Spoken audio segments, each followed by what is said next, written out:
Hello, my name is Lisa Mahoney, and I'm an accredited financial counselor here to help you make sense of personal finance.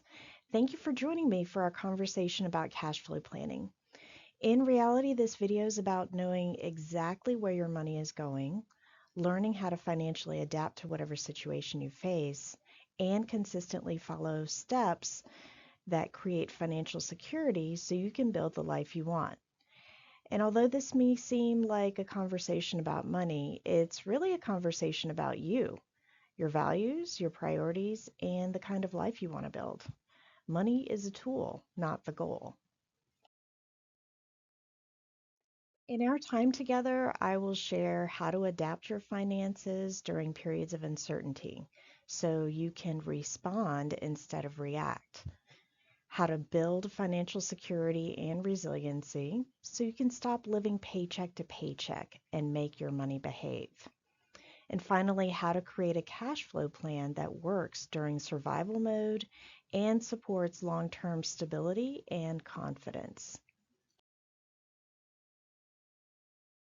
Life will throw something at our finances. We may see it coming, or it may completely blindside us. It could be a job loss, health issue, reduced hours, a major bill, or anything that shifts income or expenses. When uncertainty hits, our sense of control drops. And as humans, when we feel out of control, anxiety increases. So we often look for anything we can control. When we feel in control, we gain certainty, clarity, and calm. You need to adapt your finances whenever uncertainty shows up, whether it's planned or unplanned. Having a baby brings joy, but also health unknowns. A flat tire, a broken appliance, or a trip to the vet can derail a month instantly. With rising prices and so much outside our control, the key is learning to control what you can. If you're tired, frustrated, or feeling stuck, it's time to make different choices to get different results. We're going to focus on the controllable. You can adapt. You can build security. And when you gain control through information and a plan, financial anxiety and fear begin to fall. Personal finance is about emotion, behavior, and some math, and we're going to talk about both sides. Your emotions drive your behavior with money. So if you struggle with emotional spending, disorganization, fear of looking at your accounts, or avoiding bills, you are not alone, and you're not broken. You're human. Adapting your finances works for every stage and situation. Whether you're single, married, separated, divorced, or widowed, whether you're a parent or not, whether your income is low, high, or somewhere in between. Your first step is writing down why you want your finances to be different. What would it feel like to have no payments except for housing? What would life look like? If you're single, find a trusted accountability partner, someone who loves you enough to be honest with you. And if you're married, your accountability is already built in. To adapt your finances, you need a plan so when life happens, you already know your next step. The best plan is a cash flow plan. It's a map of where your money goes. You'll also need patience. Getting organized isn't one and done. Your days, weeks, and months change. Staying on top of your money means building persistence, honesty, and self-awareness as you move forward. Start by collecting data about your savings, income, debt, and expenses. Gather your income sources: salary, pension, dividends, alimony, child support, and even expected refunds. Then pull your last 3 months of bank statements. They will tell the truth: what you spent, where you spent it, and how often. Gather balances and payments for your mortgage, credit cards, vehicle loans, student loans, medical bills, and anything else with a payment.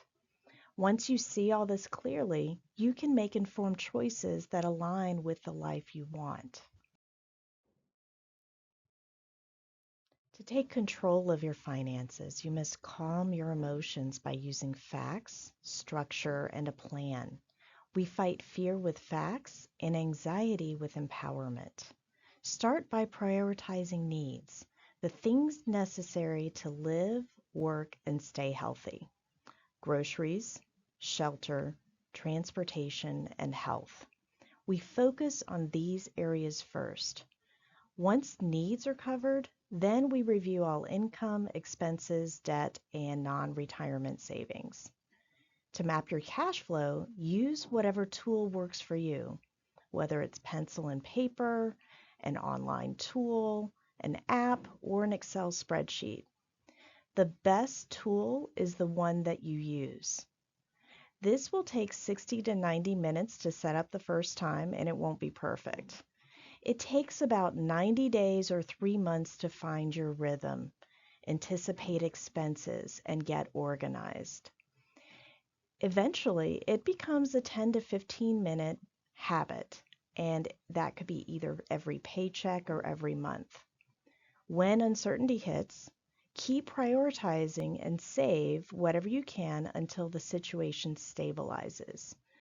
Once you're through the uncertainty, those savings can fuel your financial goals. If you are not in a season of uncertainty, and if your income is stable and there's no threat of change, you can start building financial security. Take a moment and picture what financial security or financial freedom looks like for you.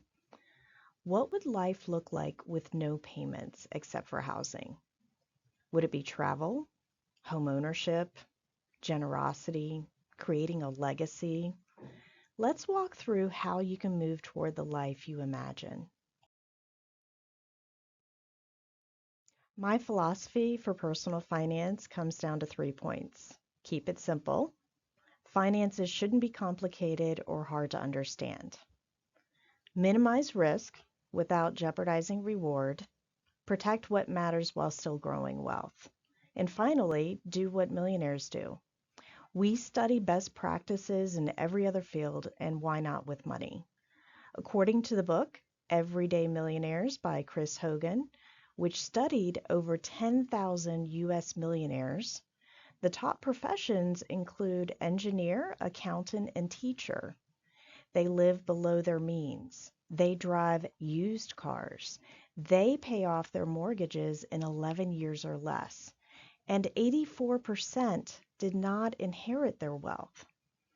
On the financial side, there are clear steps to build security and resiliency. Before starting this framework, make sure you are current on all payments. From the bottom up, build a small emergency fund of at least $1,000. When you use it, rebuild it. Secondly, pay off all debt except for your mortgage. This usually takes 18 to 24 months. For step-by-step support to understand how to do this, watch the video Deal with Debt Your Way. After paying off your debt, increase your emergency fund to 3 to 12 months of survival expenses, not salary. Keep it in a high-yield savings account or a money market account. Once your emergency fund is complete, start these 3 steps together. Invest 15% of your household income for retirement, save for kids' college, if applicable, and put extra money toward the mortgage. Once you're debt-free, you can build wealth, be outrageously generous, and create the life you want. Creating a cash flow plan can feel overwhelming or even scary if you've struggled with money, budgeting, or staying organized. Many people fear looking at the numbers because they feel guilt, shame, embarrassment, or frustration. If that's you, you're in the right place. A cash flow plan is simply a dashboard, a tool to give you control, clarity, and choice. As you learn it step by step, empowerment starts replacing fear and anxiety. We will begin with your survival cash flow plan. Then move toward financial security by mapping your paycheck more precisely. Paycheck planning helps you know exactly what to pay before your next paycheck arrives. Let's start with the survival budget first. This is the quick start budget. And you see the top portion is where we list your income or take-home pay. Now, it's precise, so it's 3188.27, and for anyone who gets paid biweekly, we multiply by 26 and then we divide by 12. And that's to get an average of those extra paychecks that you get in a year in order to average it out. And so that comes out to $6907.92 as a monthly take-home pay. If you give or save, then we would also deduct that from here. We're now in the housing section, so you would list your mortgage or your rent, and we have that listed here. If you have a second or home equity loan or HELOC, you would list that here. And then, of course, an HOA if you have one. Now we're going to move to the utilities section because we want to capture your electricity, water, gas, and so forth. And what I like to do, or what I prefer to do, is list the most expensive bill that you have for each item. So that way you can give yourself a cushion and you can say, okay, my income is enough to cover this. And so we list that, and if you have a water bill that is not monthly, for example, I pay every 3 months, you would list that by listing equals, and then you would divide by 3. And that would give you the monthly average that you're spending. So now we're going to go to all these other items. Make sure you're putting in your cell phone plan, your trash if you do not have an HOA, your internet service, as well as groceries. We're only focusing on groceries, so if you know that you're spending this much every week, we multiply by 52 weeks in a year and we divide by 12. And that gives us the average for the month.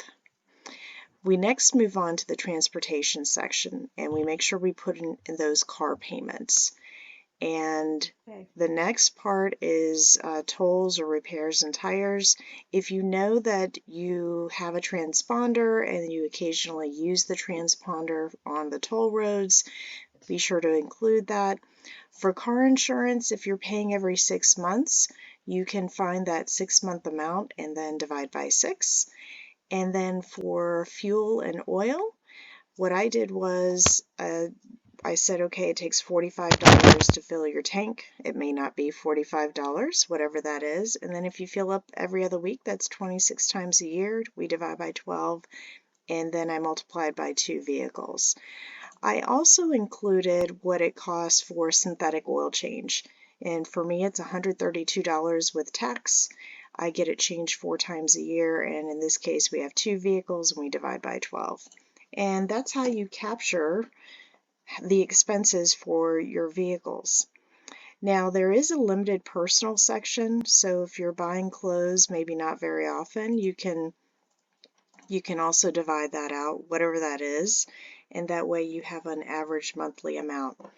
For entertainment, what I usually do is I include subscriptions or streaming services. So you may have some. Just go ahead and start with an equal sign, start putting in those monthly amounts, and if you have Prime and you're paying once a year, that would be $139 divided by 12 as part of that calculation. Now, life insurance is for any policies that you might have outside of your employer-sponsored plan. So if you have an independent policy, you would put that amount in as well. Child care, be sure to include that, as well as health and self-care. Now, health is, you should definitely include any prescriptions that you have, as well as any co-pays, especially for vision and dental services. That does add up. And then self-care should include items like getting your hair done, or if there's something else that you do for yourself. And let's not forget pet care either. And then what we see is that the total monthly necessities, based on everything that we put in, is $4,281.73.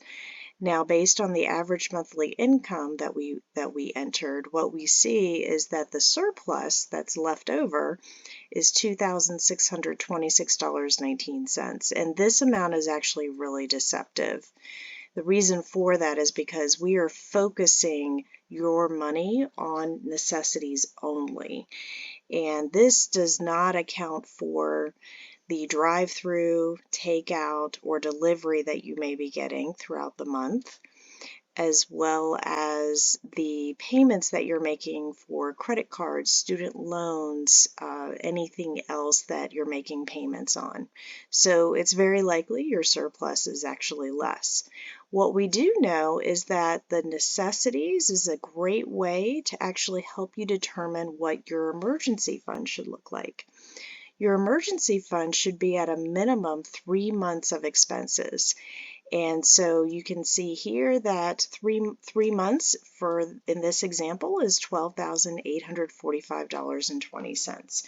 You can round up to $13,000 if you'd like. Now, if you're at that point where you should have a fully funded emergency fund, it has to be at least 3 months. Don't say, well, I feel comfortable having $10,000. You really need to have 3 months of expenses. And some people actually prefer to have more than that. They may want to do 6 months or they want to do 12 months. And there's no wrong answer unless it's less than the 3 months that is listed here. Now, what we see is that we've got everything here. If you are unable to have a 3-month emergency fund, because, for example, a lot of your surplus is going to pay down credit cards and student loans and other items that you owe on, that's okay. What I'd like to see instead of having a 3-month emergency fund is I'd like for you to have at least $1,000. So for a month or so, what I would like for you to do is to make minimum payments on your credit cards and other debts, and use the extra cash and the roundups that you're doing and save that $1,000 as quickly as possible. Having an emergency fund is going to be that buffer so that when something happens, when life happens, you will have something to dip into and you won't have to resort to a credit card. Now, we're going to switch over to a paycheck planner. So if you look along the bottom here, there are several tabs, and over here we have the paycheck planner. And the paycheck planner consists of a tab for every single month of the year. Now, I have some sample data listed in February, and so we're going to go here, and what you see is a lot of line items. And all of the income and transfers, anything coming into your account is in the white section here. We have columns at the top so that you can account for pay dates. And so if you're getting paid every other week, what you would do is you would take the last paycheck of the previous month. In this example, it was January 30th. And you would put it in the very first column for February. The reason why we do that is because that's from where all of your February expenses will be deducted for that first half until you get paid again. And so we do that at the very top. You'll see total income as well as total expenses and any remaining funds. Now, before you get paid, please look at your account and see what the balance is and put that balance in here. In this example, we try to keep the balance low so that way we can maximize interest for savings. You can funnel the extra money into savings, or maybe you can use it to pay down debt. Now, when you scroll down, what you see is that we have utilities and recurring expenses, including auto draft items. And what you see is that we have due dates that are listed just the number of the month, and there is a reason for that. What we do is we list when these due dates are, and then these due dates tell us from which paycheck to subtract these expenses. So for example, usually the mortgage or rent and the HOA, if you have one, are due in the first half of the month, and so they naturally go in the first column. As you can see here, I have highlighted certain items that are based on consumption. So that would be water, electric, and natural gas, if that's what you have. And so what I do is I put an amount in here that's a placeholder. It could have been from the last bill that I paid, but this highlight tells me that I haven't received the next bill or the next statement. So when that happens, I would then update this amount and I would take off the highlight so that way I know that this is accurate and it's been accounted for. And so that's what you would do. We continue to list anything that's recurring, and by the way, you can totally adjust these. And then we move down to the next section, which is about discretionary spending. Discretionary spending means that you have the ability to decide how much you're going to spend on certain items and categories. So you can see these top 3 lines for groceries, work lunches, and eating out are at the very top. Usually food is where we tend to overspend. And I'm not necessarily talking about groceries, but it usually works out with restaurants. We tend to overspend in those areas. Now, when you start mapping and you have collected your 3 months of statements, what you can do is you can maybe go back a month or two, put in your pay dates, and you've got all this data. You can map this out. When you do that and you're putting items in like groceries, all you do is you put in an equal sign and you start adding up the individual transactions up until the next paycheck comes along. And when you do that, what you'll see is that you'll see a pattern of how much you're spending on each item that's listed. Now, for some items, you may not be spending anything at all. You may not be buying clothes every 2 weeks. That would fall under either of these paychecks. So what we're doing is we're making this spreadsheet reflect reality. And we have this other line item that I've included called miscellaneous. Now your template, if you choose to download it, will say below. Very likely it'll say below because I didn't get a chance to update it. Now, below refers to miscellaneous money that you get to spend. It's pocket money. And it's because we acknowledge that budgets are not perfect. So that miscellaneous means you get to blow money on whatever you want. In this case, it's $50 within a 2-week time frame until the next paycheck. And by the way, if you only spend $40 instead of $50, you can account for that and change it. And then maybe what you do is you take that extra $50 or that extra $10 and then you keep that for the next time and then you only need to pull 40. Okay. Now the next section is where we list all of our credit cards and other items on which we're making payments. And that gets listed here along with the due dates. And as you can see, these are mapped out according to due date as well as the payment date for when you get paid. And so all of this is already mapped out for you, and you can see that this can be one of the areas where your money is going. It could be a lot. And so you can choose if you would like to systematically pay off your debt one at a time. And if you would like to do that, you may want to watch the video called Deal with Debt Your Way. It talks about some methods that you can use, whether it's by yourself or with assistance. The next section is the miscellaneous section. This is really about irregular spending, meaning what you may buy gifts on occasion, not every month. You may get your hair done every 6 or 8 weeks and not every month. Medications are every 90 days and so forth. So as these items come up, go ahead and put them under the appropriate paycheck. The next category is transportation. And so based on whatever you're spending, you can track that, look back in your statements and put that information in and see how much that was on average. You may be paying car insurance or auto insurance every month. And if so, you can put that under the appropriate paycheck. Otherwise, if you're paying every 6 months, this stays blank until that bill comes due and you're paying it all at once. The final section is really where you get to have some say over what it is that you're going to do with the rest of the money that's hanging out. Because what tends to happen is this money that is hanging out here and here after every paycheck, it tends to disappear unless we decide to do something with it. So we have several different categories to choose from.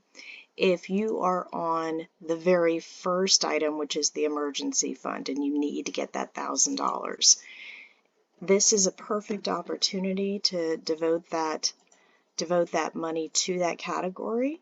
And then what that does is it allows you to reach that goal as soon as possible. And then once it's done, you don't have to keep adding to it. The only time you would put more money in is if you have to dip into it to say, buy a tire or something like that. The other categories that you can see here are fairly typical, and this is really about saving and setting aside money every paycheck or every month for large anticipated expenses. That's what an emergency fund is. You don't know what's going to happen, you just know something's going to happen, and you need to have money for it and be prepared. And then, of course, this could be some additional planning. You're going to need some repairs or maintenance, maybe 4 new tires. And so you can systematically set aside money each paycheck or every month. And you can let this do the work for you. So, for example, if your goal is to have gifts set aside throughout the year, you can say, well, I'm going to spend $1,000 on gifts throughout the year for birthdays, anniversaries, holidays. Then what you would do is you would say, okay, I'm actually going to save it throughout each paycheck, and you can set aside that money and divide by 24. If you have a shorter time frame because it's later than in the year, then you may need to change this and say, okay, I need to get to my target amount very quickly, and so you change the bottom number.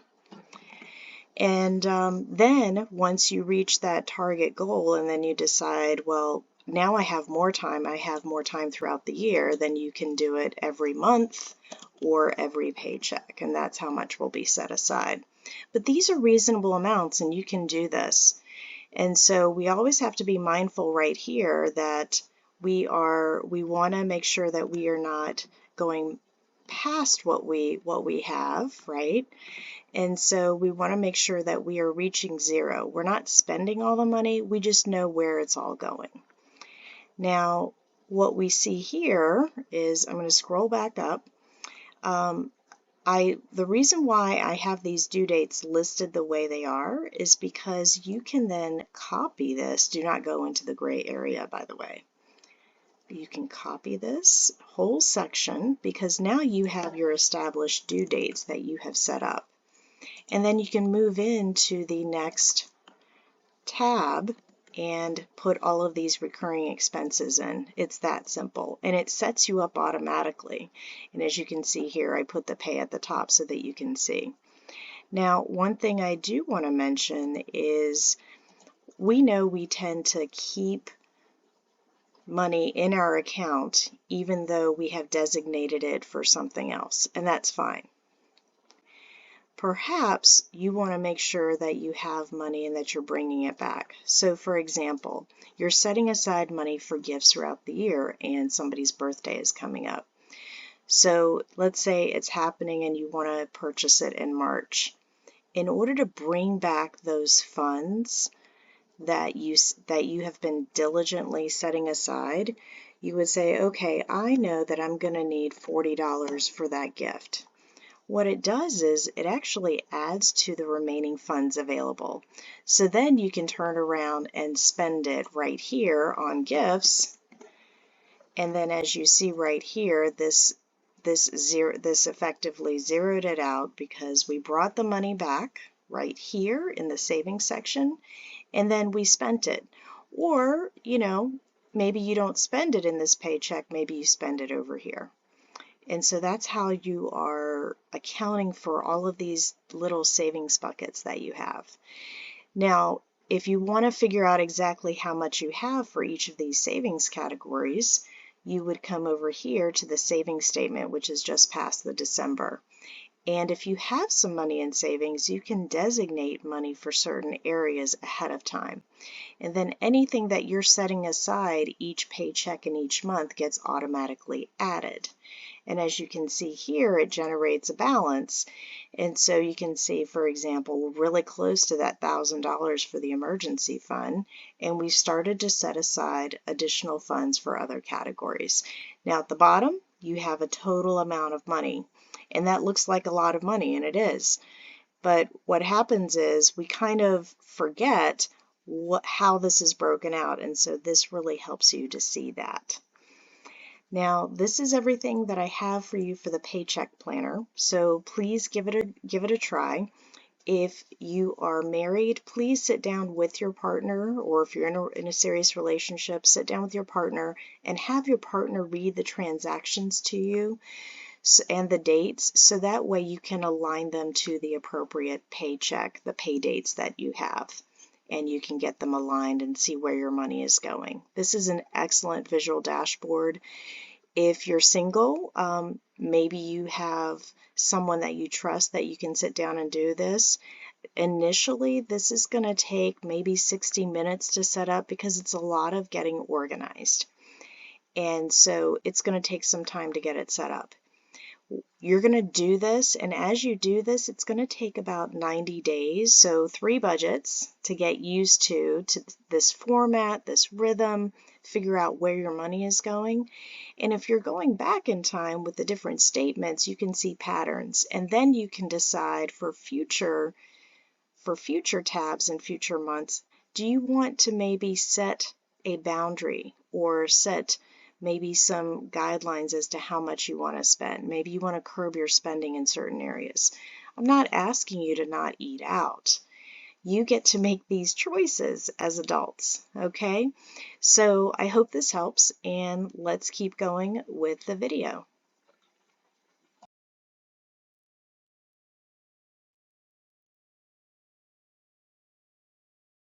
Here's some free resources to get you started. Because of increased identity theft and fraud, check all 3 credit reports from Equifax, Experian, and TransUnion using annualcreditreport.com. While creditors choose which bureaus to report to, using this site gives you a complete view. You can check as often as every week, but checking once per year is recommended. If you find items you didn't authorize, file a police report, contact the creditor and the credit bureau, and go to identitytheft.gov to report to the Federal Trade Commission. If debt payments are preventing you from covering basic needs, there are 2 nonprofit agencies that can work with your creditors to reduce interest and payments. To learn more about debt management plans, be sure to watch the video called Deal with Debt Your Way. To download the cash flow planning tool and other free resources, use the Google Drive link, tinyurl.com/talk-money-material. And to be notified of future videos, subscribe to the @Talk Money Sense channel. As we wrap up, I want you to remember something important. Your financial situation today is not your final destination. You are capable of learning new skills, changing habits, and creating a future that feels secure, stable, and aligned with your values. Cash flow planning isn't about perfection. It's about awareness, consistency, and small steps that add up over time. Every time you organize your money, pause and take a breath before spending, or save a little. You are strengthening your financial foundation.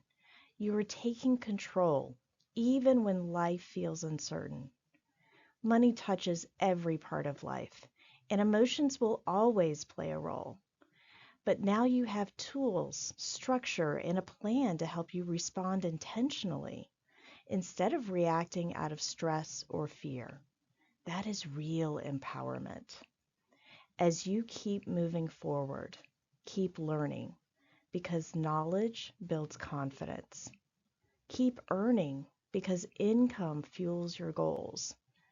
And keep growing because growth is a bridge from where you are to where you want to be. You don't have to master everything today. You only need to take the next right step. And you've already taken that step by being here.